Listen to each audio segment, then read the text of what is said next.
Bueno, muy bien. En esta oportunidad vamos a iniciar la unidad que está relacionada con los contratos laborales y las modalidades contractuales eh, previstas en la Ley de Contrato de Trabajo. Y para ello vamos a iniciar trabajando sobre los artículos 90, 91, 92 y 92 bis de la Ley de Contrato de Trabajo. ¿Sí?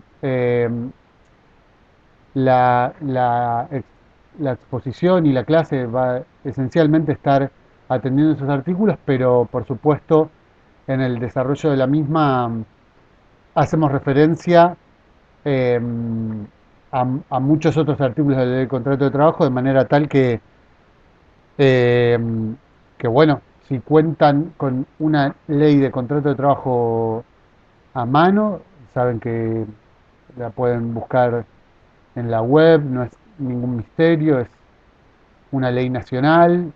En alguna oportunidad dejé en Classroom un link a la página de Infolec, que es la página de información legislativa, digamos, o la página de normativa del Ministerio de Economía de la Nación.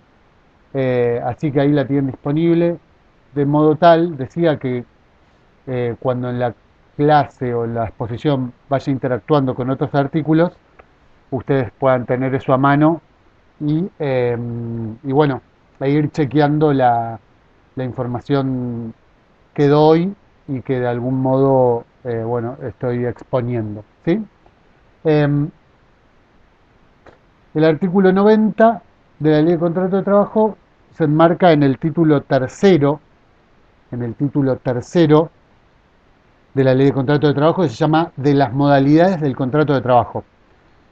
Y dentro del título tercero se inicia en el capítulo uno, se llama Principios Generales, se refiere a los principios generales de los contratos, ¿no? Y finalmente en el artículo 90, que se llama Indeterminación del plazo. Eso es como para que tengan la ruta, digamos, como si fuera una carpeta en el explorador de Windows que tienen que llegar dentro de muchas, como haciendo, digamos, una ruta de acceso. Bueno, esto es título tercero, capítulo primero, y ahora sí, artículo 90, se llama Indeterminación del plazo. Sí, el artículo literalmente dice, el contrato de trabajo se entenderá celebrado por tiempo indeterminado, salvo que su término resulte de las siguientes circunstancias. A, que se haya fijado en forma expresa y por escrito el tiempo de su duración. B, que las modalidades de las tareas o de la actividad, razonablemente apreciadas, así lo justifiquen. Y finalmente, termina diciendo el artículo 90, la formalización de contratos por plazo determinado en forma sucesiva que exceda de las exigencias previstas en el apartado B de este artículo, convierta el contrato en uno por tiempo indeterminado. Bueno, eh, ¿qué está diciendo el artículo? Lo primero que hace este artículo es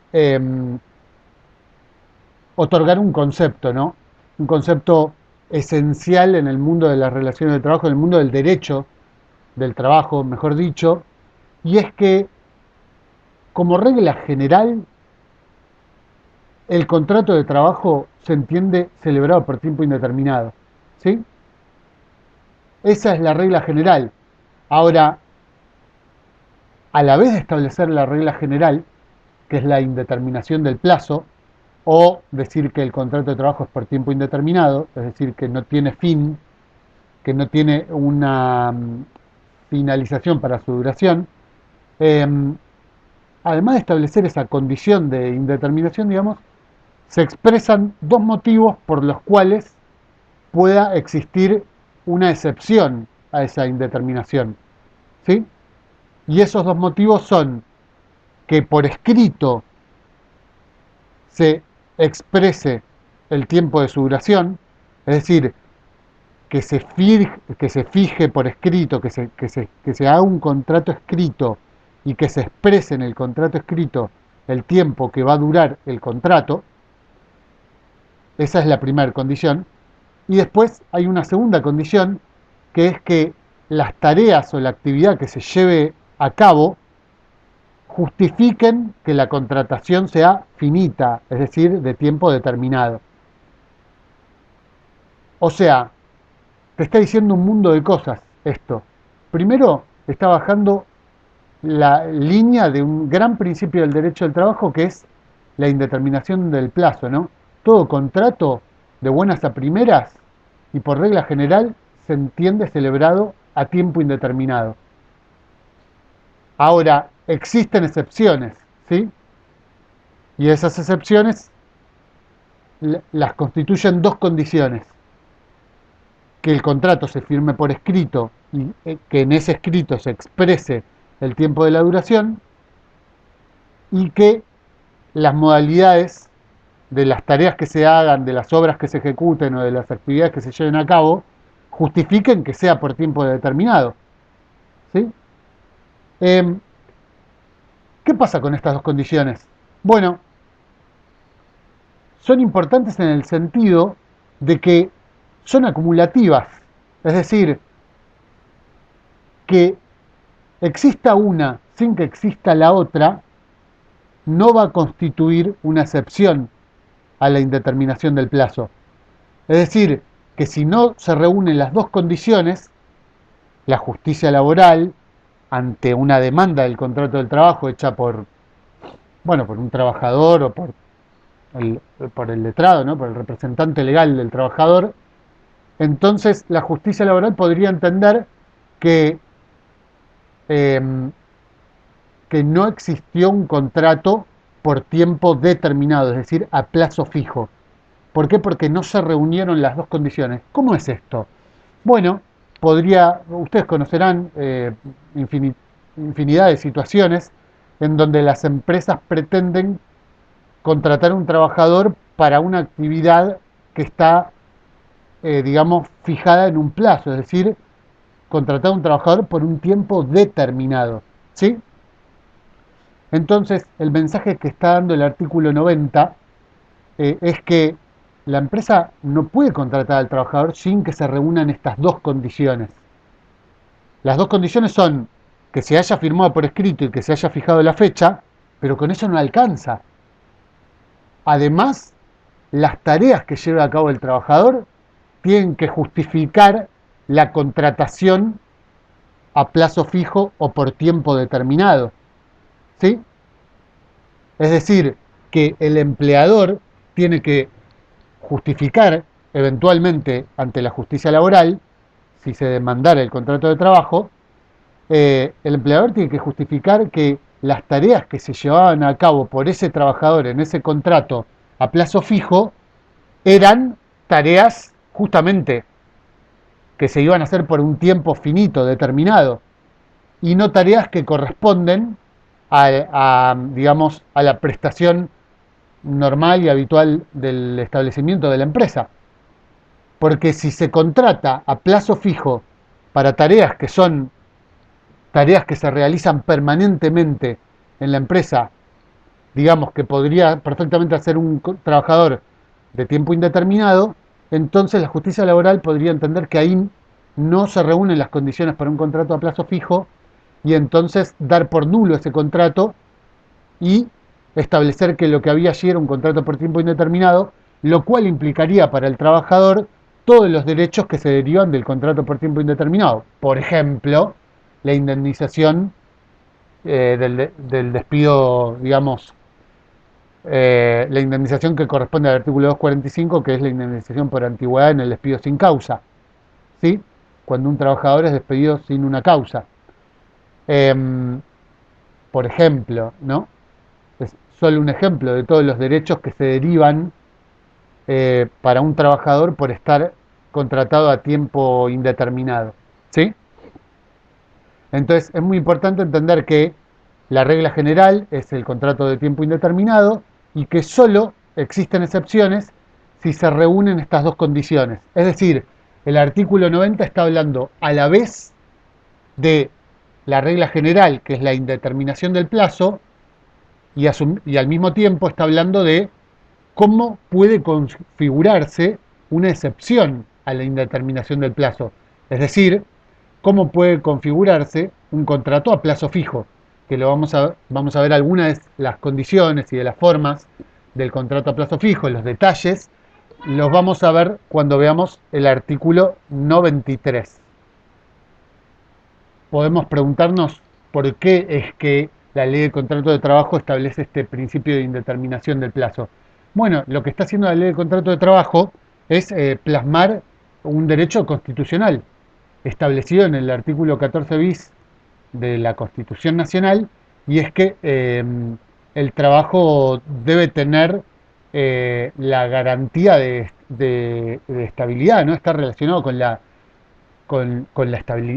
estabilidad. Es un derecho garantizado por la Constitución Nacional. Entonces la LST, la Ley de Contrato de Trabajo, lo que hace es plasmarlo en el artículo 90 y en el principio de indeterminación del plazo. Eh, Muy bien, nos queda claro entonces que la generalidad es la indeterminación del plazo y la excepción es el contrato a plazo fijo, ¿sí? La excepción que se da cuando se reúnen las dos condiciones de las que hablamos hasta ahora. Em, Cabe recordar que la ley de contrato de trabajo no es la única que refiere al principio de indeterminación del plazo, sino también la Ley Nacional de Empleo, una ley de principios de la década del 90, que en su artículo 27 también ratifica el principio de indeterminación del plazo. Bueno, hablemos del artículo 91, que dice lo siguiente: el contrato por tiempo indeterminado dura hasta que el trabajador se encuentre en condiciones de gozar de los beneficios que le asignan los regímenes de seguridad social por límites de edad y años de servicio, salvo que se configuren algunas de las causales de extinción previstas en la presente ley. ¿Sí? Bueno, lo que está señalando el artículo 91, que se llama alcance, se refiere al alcance del contrato, al alcance en términos de tiempo del contrato de tiempo indeterminado.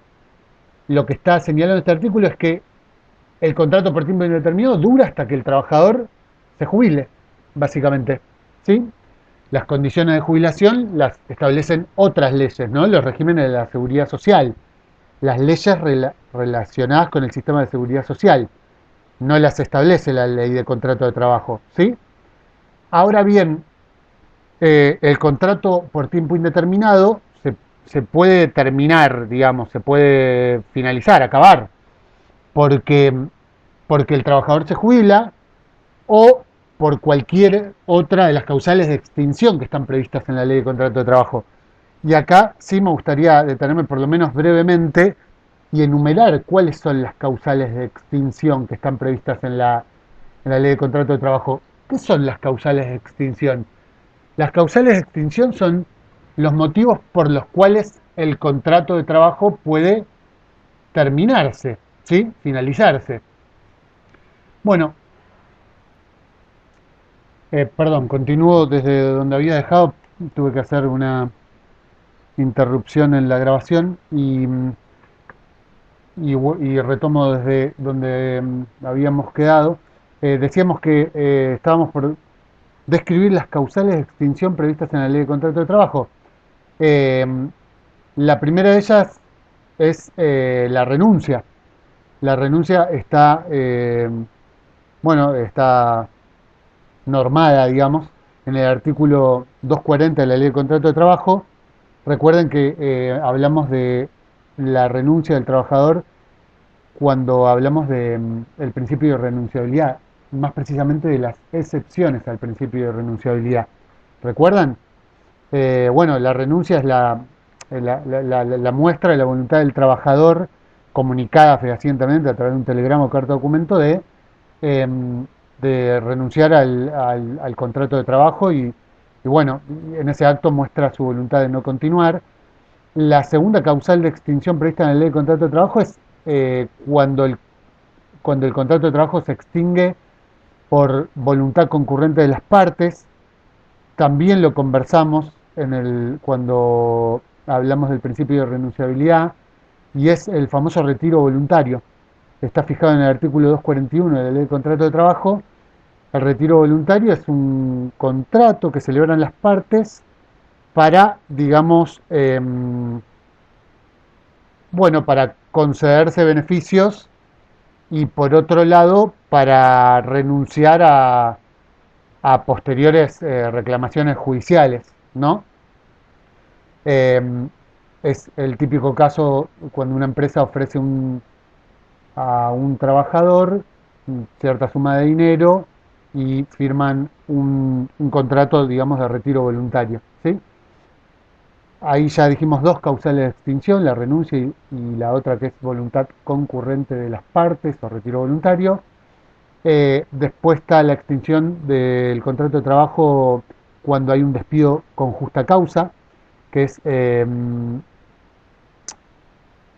el despido con justa causa es, digamos, la situación en que el empleador considera, digamos, injuriada la relación laboral, digamos, que se han eh, o cometido errores o abusos, digamos, de derecho, y que por ese motivo eh, el empleador considera que no puede sostener el vínculo laboral, que hay un motivo para extinguir esa relación a través de un despido y, y bueno, entonces comunica al trabajador que es despedido con justa causa. Eso está eh, legislado, digamos, en el artículo 242 de la Ley de Contrato de Trabajo.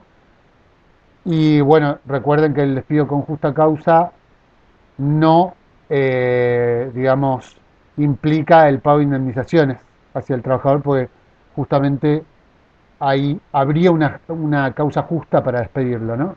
La ley ampara al empleador a que no le pague ninguna indemnización. Después está la extinción del contrato de trabajo cuando, cuando el contrato se termina o se extingue por fuerza mayor o por falta o disminución de trabajo.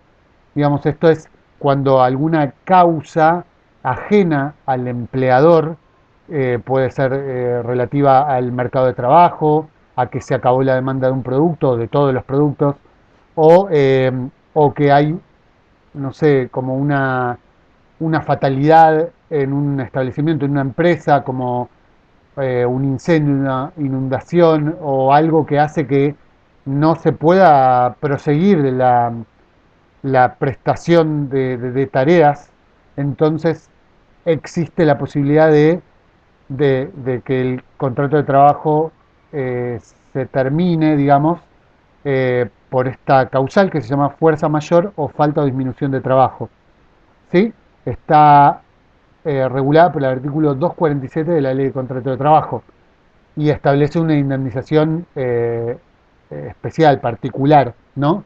Que es, se los digo a título de curiosidad, no es el tema que estamos viendo ahora, pero es la mitad de la indemnización por despido sin causa, ¿no? Por el despido común, cuando no hay ningún motivo para despedir, que se llama despido sin justa causa, se paga la indemnización del artículo 245, ¿no? Bueno, en este caso de fuerza mayor o disminución de trabajo se paga la mitad de la indemnización del artículo 245, ¿sí? Eh, Después están las dos causales de extinción reguladas por el artículo 248 y 249 de la Ley de Contrato de Trabajo, que se refieren a la muerte, ¿no? A la muerte del trabajador, en el caso del artículo 248 de la Ley de Contrato de Trabajo, o a la muerte del empleador, en el caso del artículo 249 de la Ley de Contrato de Trabajo. Eh, Hay otra causal de extinción regulada por el artículo 250 de la Ley de Contrato de Trabajo. Fíjense que eh, vengo haciendo, digamos, un raconto desde el artículo 240 en adelante, es cuando figuran todas las causales de extinción en la ley de contrato de trabajo.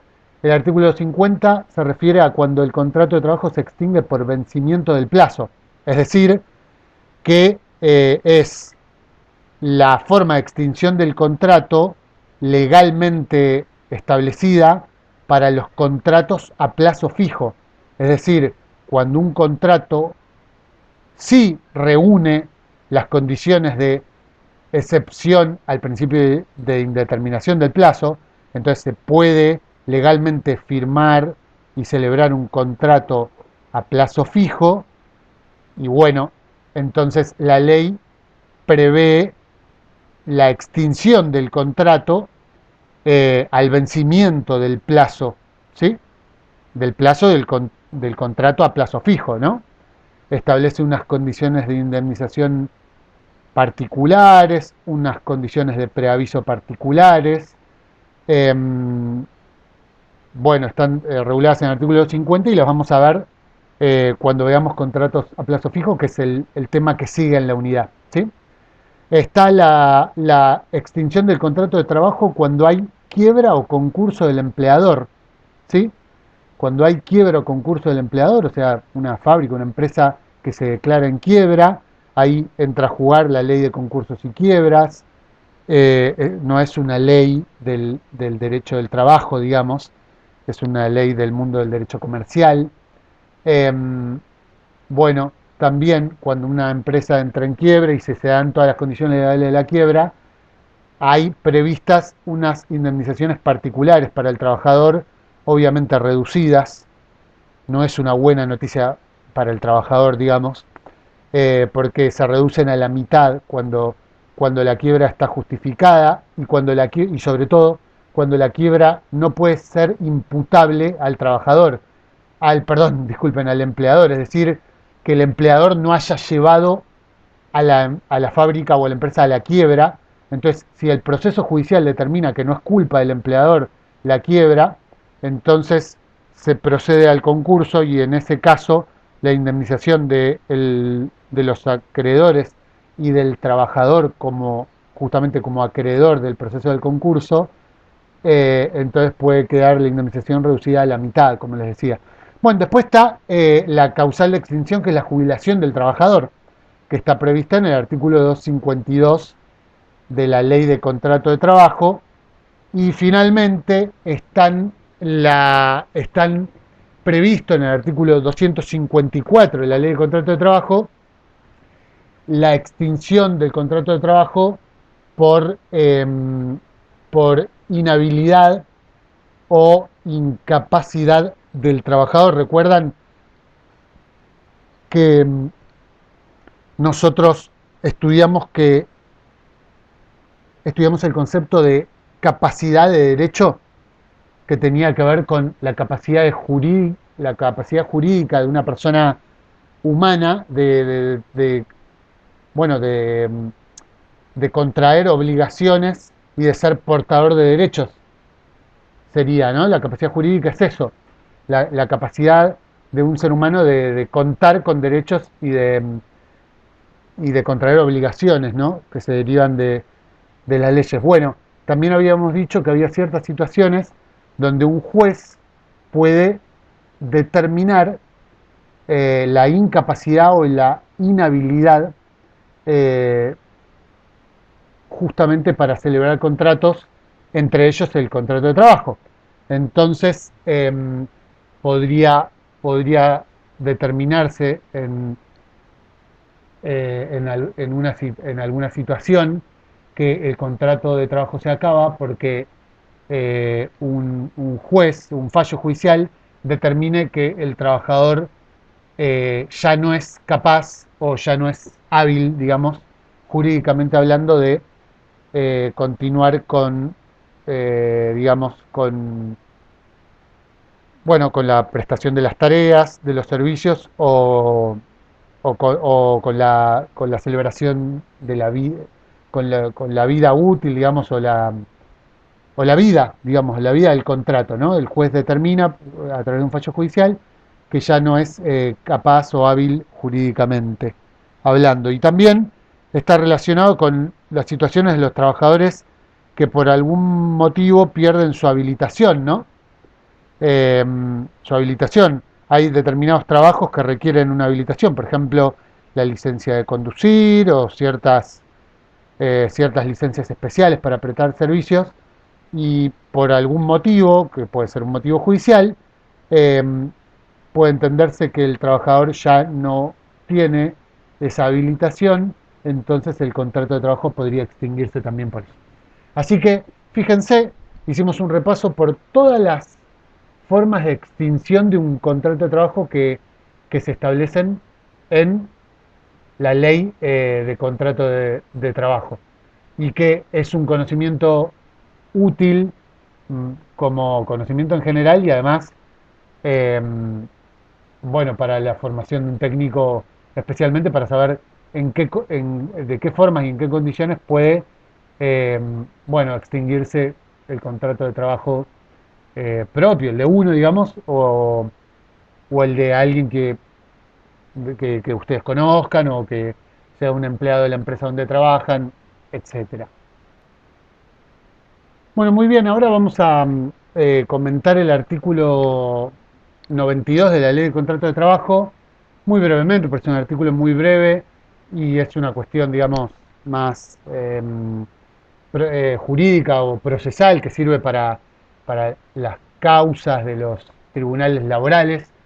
Eh, pero también es muy interesante saber lo que sostiene el artículo. Simplemente lo voy a comentar, como voy a hacer con el artículo 92 bis de la Ley de Contrato de Trabajo. No lo voy a leer literalmente porque es muy largo y justamente todo el comentario que vamos a hacer es sobre ese texto. Entonces no veo ninguna necesidad de leerlo textualmente, ¿sí? Primero el artículo 92. El artículo 92 de la Ley de Contrato de Trabajo se llama prueba y lo que sostiene es que la carga de la prueba, es decir, la responsabilidad de probar que un contrato de trabajo no es por tiempo indeterminado, es del empleador. ¿Sí? Sobre él recae la responsabilidad de probar en un juicio laboral que el contrato no era por tiempo indeterminado. Si él quiere sostener que el contrato era a plazo fijo, él es el que tiene que probarlo. ¿Sí? Ahora, para probarlo, va a tener que probar en forma acumulativa las dos condiciones que dijimos en el artículo 90. ¿Recuerdan? Va a tener que tener pruebas de que había un contrato firmado, escrito, perdón, de que en ese contrato firmado, escrito y firmado, había una fecha, un plazo de finalización, y además va a tener que probar que las tareas por las cuales contrató a ese trabajador a plazo fijo justificaban que el contrato sea por plazo fijo y, y que no se contrate por tiempo indeterminado. Entonces, eh, ¿qué hace con esto la ley de contrato de trabajo? Pone en la espalda del empleador la responsabilidad de probar por qué está generando una contratación que es una excepción al principio general de indeterminación del plazo. ¿Me explico?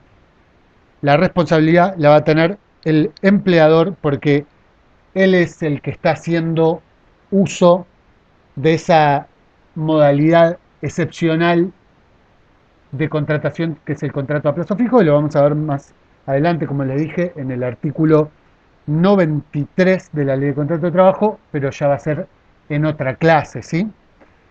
Ahora sí, vamos al artículo 92 bis, porque es un artículo eh, más largo e importante porque nos habla del muy famoso y nunca bien ponderado periodo de prueba, ¿sí? Todos sabemos de una u otra manera que cuando entramos a trabajar en una empresa, en una fábrica, en un comercio, en cualquier trabajo, existe, digamos, un periodo de prueba. y ese periodo de prueba está regulado por el artículo 92 bis de la Ley de Contrato de Trabajo. ¿Sí? Em, lo que dice el artículo 92 bis es que el periodo de prueba está relacionado al contrato por tiempo indeterminado. ¿Sí? Salvo con la única excepción que estemos hablando de un contrato de temporada, ya lo vamos a ver cuando llegue el momento, que es un contrato en ciertas condiciones particulares, digamos de prestación, porque es de prestación discontinua, digamos presta servicios en la temporada, pero cuando termina la temporada no, y eso hace que sea un contrato muy especial, pero salvo que se trate de un contrato de temporada, todos los contratos por tiempo indeterminado se entienden celebrados a prueba durante los primeros 90 días o 3 meses. ¿Sí? Todos los contratos por tiempo indeterminado, salvo el contrato de temporada, se entienden celebrados por los primeros 3 meses o 90 días a prueba. ¿Qué significa que el contrato de tiempo indeterminado esté a prueba? Que las partes pueden terminar con la relación laboral o extinguir el contrato sin expresar ninguna causa para hacerlo y sin derecho a recibir indemnización. Es decir, que un trabajador puede ser, dentro de los primeros 90 días del contrato por tiempo indeterminado, puede ser despedido sin que se le explique por qué es despedido, sin que haya una causa para despedirlo, una causa expresa y específica, y sin derecho a recibir una indemnización, pero con obligación de preaviso, ¿sí? Es decir, que, bueno, tanto el empleador como el trabajador en realidad van a estar obligados, aunque estén en periodo de prueba, a preavisar si quieren terminar con la relación laboral. ¿Sí? Este preaviso va a ser el preaviso está regulado en el artículo 232 de la Ley de Contrato de Trabajo, pero el preaviso en el periodo de prueba va a ser un preaviso particular porque va a cambiar el plazo. ¿Sí? El plazo de preaviso en el caso del periodo de prueba es de 15 días. Entonces, un empleador puede despedir a un trabajador o una trabajadora notificándole que va a ser despedido con 15 días de anticipación o con 15 días de preaviso. ¿Sí? Hay obligación de preavisar y el plazo del preaviso es de 15 días, como acabo de señalar. Pero lo más importante son las reglas, que son varias, que están fijadas en el artículo y que paso a comentar a continuación. La primera regla dice que un empleador no puede contratar a un mismo trabajador más de una vez utilizando el periodo de prueba. Si vuelve a contratar a un trabajador a un trabajador o a una trabajadora en periodo de prueba, la ley va a entender que el empleador renunció al periodo de prueba y entonces ya va a estar de plena vigencia, digamos, un contrato de tiempo indeterminado. ¿Sí? Ahora bien, la segunda regla habla de un uso abusivo del periodo de prueba. Esto significa un empleador que contrata sucesivamente a diferentes trabajadores a prueba para un mismo puesto de trabajo, que en realidad ese puesto de trabajo es de naturaleza permanente, ¿sí? Un trabajo que se desarrolla en forma permanente en la empresa, en la fábrica, en el comercio, en el establecimiento, y el empleador lo que hace es abusar, digamos, de su derecho al periodo de prueba. Es decir, contratar ya no al mismo trabajador, como era en la primera regla, sino a diferentes trabajadores sucesivamente, todos en periodo de prueba. De manera tal que está abusando del periodo de prueba sin, digamos, sin violar el periodo de prueba sobre un contrato de tiempo indeterminado de un trabajador. ¿Me explico?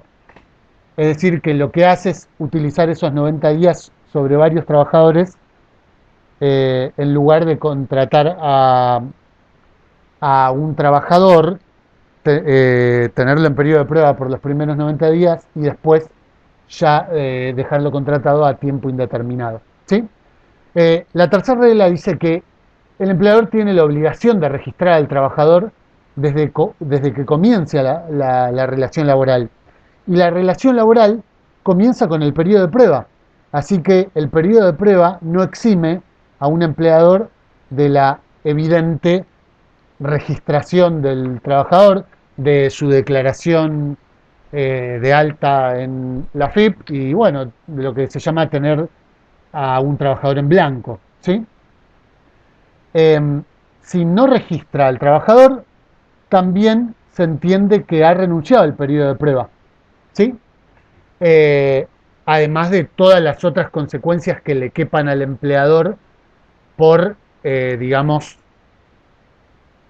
por, por tener un trabajador en negro o por tener un empleado en negro o, bueno, como quieran denominarlo, además de las multas legales que hay por contratar a un trabajador en negro o por no registrar a un trabajador o trabajadora, además se va a entender que renunció al periodo de prueba, ¿sí? Por lo cual al trabajador le van a caber los derechos de un contrato de tiempo indeterminado sin el periodo de prueba, por ejemplo, la indemnización por antigüedad, ¿no? Muy bien, la cuarta regla dice que las partes tienen los derechos y obligaciones propias de la relación laboral, con las excepciones que se establecen en este artículo. Es decir, que los derechos y los deberes de ambas partes son idénticas a los derechos y los deberes que tienen las partes en el contrato de tiempo indeterminado, a excepción de, bueno, las, de las reglas que se fijan, que claramente establecen excepciones. Por ejemplo, la de no pagar indemnización o la de computar un preaviso de menor tiempo. ¿Sí? Salvo las excepciones que fija la ley, todo el resto de los derechos y las obligaciones son las propias de una contratación por tiempo indeterminado. Eh, Al trabajador estar registrado, al tener la obligación el empleador de registrar al trabajador en periodo de prueba, obviamente ambas partes van a estar obligadas al pago de los, de los aportes y las contribuciones, los aportes, digamos, personales, los, los, los aportes que hace el empleado desde su salario a la jubilación, a la obra social, por ejemplo, y el empleador hacer las contribuciones patronales, por ejemplo, también a la jubilación y a la obra social. Es decir, los dos están obligados a todos los pagos relativos a los regímenes de la seguridad social, aunque el trabajador esté en periodo de prueba. La sexta regla sostiene que el trabajador tiene derecho a las prestaciones por accidente o enfermedad del trabajo. También las relacionadas con accidentes y enfermedad inculpable. Eh, Ahora bien, digamos, los derechos que se generen para el trabajador por un accidente o una enfermedad inculpable, es decir, a ver si estamos metidos en el tema. En el mundo del trabajo existen accidentes o enfermedades laborales que están, digamos, reguladas por una ley distinta a la ley de contrato de trabajo, que es la ley de riesgos del trabajo, ¿sí? Y por otro lado están los accidentes y enfermedades inculpables, que son los accidentes y las enfermedades que no tienen que ver, que no están relacionadas con la prestación laboral, con el mundo del trabajo, y que un trabajador o una trabajadora pueden tener en su vida normal, no sé, por ejemplo, enfermarse de bronquitis o tener un accidente con el auto, ¿sí? Eh, Esas enfermedades o accidentes, estoy hablando de las enfermedades y accidentes inculpables, generan derechos y obligaciones para el empleador y para el trabajador en el marco de la ley de contrato de trabajo, ¿sí? Por ejemplo, si vos estás enfermo, existe una licencia y el empleador tiene que pagarte mientras estás de licencia, ¿sí? Bueno, lo que está diciendo esta regla es que en el periodo de prueba eh, existen todas esas obligaciones y derechos para el empleador y para el trabajador, tal cual existen en un contrato de tiempo indeterminado, de la misma manera, solo que, digamos, se extinguen esos derechos y obligaciones cuando se extingue el periodo de prueba. Es decir, si el trabajador es despedido cuando termina el periodo de prueba, entonces los derechos de cobrar una licencia por enfermedad también se extinguen. ¿Me explico? Eso es lo que regula el artículo, porque en realidad ya había señalado otra regla, perdón, eso es lo que regula esta regla, la sexta, porque en realidad otra regla ya había señalado que todos los derechos y obligaciones en el periodo de prueba son idénticos a los derechos y obligaciones de un trabajador o una trabajadora contratados por tiempo indeterminado. Entonces, ¿por qué habría que hacer esta excepción? Porque se señala la excepción en relación sobre todo a este tipo de situaciones específicas en donde se está pagando una licencia cuando el trabajador o la trabajadora no están trabajando, están enfermos o estuvieron accidentados, y entonces se tiene que dejar claro que si el periodo de prueba se acaba porque el empleador despide al trabajador después de los 90 días, entonces se acaban también o se extinguen los derechos que se vinculan con este tipo de situaciones, ¿sí? Entonces el trabajador ya no va a poder cobrar la licencia ni va a poder obviamente mantener la contratación porque se extingue por la finalización del periodo de prueba o por el despido causado por la voluntad del empleador, ¿sí? Que decidió despedir a ese trabajador o a esa trabajadora y que está en todo su derecho y, y bueno, y no está obligado a la indemnización, obviamente, ¿sí? Como habíamos señalado al principio del artículo 92 bis.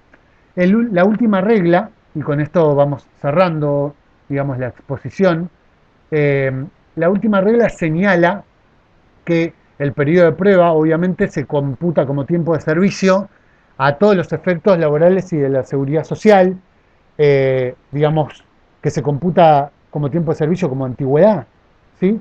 A los efectos laborales, por ejemplo, si un día hay que pagar una indemnización por antigüedad, bueno, dentro de esa antigüedad se computa también el periodo de prueba, ¿sí? O si hay que contar la antigüedad para los años de trabajo de la jubilación, también se entiende el periodo de prueba como tiempo de servicio. De todas maneras, ya lo habíamos visto, no sé si recuerdan, en el artículo 18 de la Ley de Contrato de Trabajo. Bueno, muy bien. Hay que tener claro que el periodo de prueba forma parte integral, digamos, del contrato de trabajo por tiempo indeterminado. Ya lo señalamos varias veces. No es una modalidad de contratación, no es una contratación distinta o un tipo particular de contratación, ¿sí? O sea, el periodo de prueba aplica al contrato por tiempo indeterminado, que es la regla general de las contrataciones, salvo que estemos hablando del contrato de temporada, como señalamos al principio del artículo 92 bis. Hay que decir también, es importante, que si bien forma parte de todo contrato por tiempo indeterminado, no forma parte para nada en las modalidades que son justamente excepciones al principio de indeterminación del plazo o excepciones a la contratación por tiempo indeterminado. ¿Sí? ¿Cuáles son esas excepciones? El contrato a plazo fijo, el contrato eventual, el contrato de aprendizaje.